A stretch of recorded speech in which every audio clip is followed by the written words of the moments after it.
அனைவருக்கும் வணக்கம். எதிர்நீச்சல் தொடர்கிறது சீரியலில் இன்றைக்கி எபிசோடில் என்ன நடக்குதுன்னு தான் இந்த வீடியோவில் பார்க்க போகிறோம். ராவணன் அமிச்ச வீடியோவை கதிர் தான் அமிச்சாருன்னு சொல்லிட்டு ஜனனி போய் கதிர்கிட்ட ரொம்பவே சண்டை போட்டாங்க. இதனால் கதிரும் நந்தினி அடிக்க போயிட்டாரு.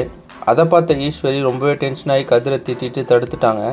அதுக்கப்புறம் பார்த்தீங்கன்னா ஆதிகுணசேகரன் எல்லாருக்கிட்டையும் கேட்குறாரு, எதுக்கு ஜனனி வீட்டை விட்டு வெளியே போகிறான்னு சொல்கிறா அப்படின்னு சொல்லி கேட்குறாரு. அதுக்கப்புறமா கதிர்கிட்ட நீ ஜனனி அடிக்க போனது தப்பு, அந்த பொண்ணுக்கிட்ட மன்னிப்பு கேளு அப்படின்னு சொல்லி சொல்கிறாரு. அவங்க பேசிகிட்டே இருக்கும்போது ஜனனியை வீட்டை விட்டு கிளம்புறதுக்காக பேக்கோட கீழே வந்துடுறாங்க. அப்போ அவங்க ஈஸ்வரி கிட்ட கூடிய சீக்கிரமே எல்லாமே மாறும், எல்லா உண்மையும் வெளியே வரும் அப்படின்னு சொல்லிட்டு ஜனனியும் சக்தியும் வீட்டை விட்டு வெளியே போயிட்டாங்க. ஜனனி நேராக மதிவதனி வீட்டுக்கு போயிட்டு அங்கே தான் தங்க போகிறாங்க. அப்போ மதிவதனி சொல்கிறாங்க, நீங்கள் இந்த விஷயத்தில் எடுத்த முடிவு தப்பு, நீங்கள் அந்த வீட்டை விட்டு வெளியே வந்திருக்கக்கூடாது, நீங்கள் இப்படி பண்ணதுனால அங்கே நடக்கிற பிரச்சனையெல்லாம் விட்டு நீங்கள் வெளியே வந்த மாதிரி ஆயிடுது அப்படின்னு சொல்லி சொல்கிறாங்க. அதுக்கப்புறம் ராவணன் சொல்கிறாரு, ஆதிகுணசேகரன் ஜெயிலுக்கு போகிறதுக்குள்ளே ஜனனிக்கு ஆதிகுணசேகரன் மேலேயும் ஆதிகுணசேகரன் மேலே ஜனனிக்கும் கொலவெறி வரணும் அப்படின்னு சொல்லி சொல்கிறாரு. இன்னொரு பக்கம் பார்த்தீங்கன்னா மதிவதனி வீட்டில் வச்சுருக்க அந்த கேமராலேருந்து வீடியோவை எடுத்து ஆதிகுணசேகரனுக்கு அனுப்பிச்சிடுறாரு ராவணன்.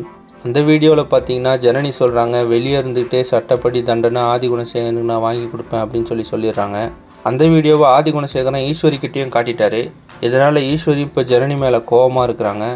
ஜனனி நினச்ச மாதிரி ஆதிகுணசேகரனுக்கு தண்டனை வாங்கி கொடுப்பாங்களா, இல்லை ஈஸ்வரி ஆதிகுணசேகரனை காப்பாற்றுறதுக்காக ஏதாவது பண்ணுவாங்களா அப்படின்றத அடுத்தடுத்த எபிசோடில் பார்த்து தெரிஞ்சுக்கலாம். இந்த மாதிரி எதிர்நீச்சல் தொடர்கிறது சீரியல் அப்டேட்ஸ்க்கு நம்ம சேனலை சப்ஸ்கிரைப் பண்ணுங்கள், ஃப்ரெண்ட்ஸ் அண்ட் ஃபேமிலிக்கு ஷேர் பண்ணுங்கள்.